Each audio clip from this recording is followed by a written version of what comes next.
All right, here's one that took all of 30 seconds to do. We've got 4 rechargeable Ryobi batteries, but only 2 chargers. Where the other ones live? They live here now. All right.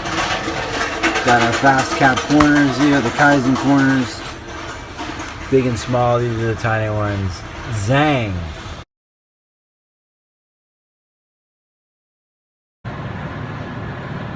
Quick improvement number 2. This is the tape dispenser that we built the other day to save the steps from going over there.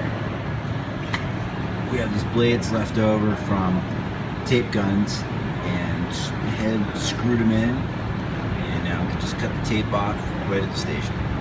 Simple, easy, saves 2 seconds.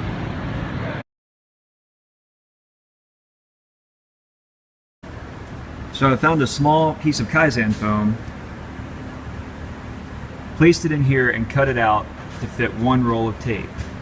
Much leaner.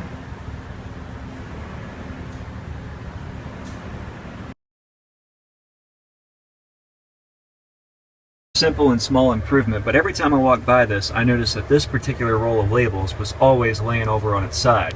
The width of it just couldn't stay up on its own. So using 2 paper clips and a rubber band, I simply just placed it in here up against the corner, and now this will never fall over.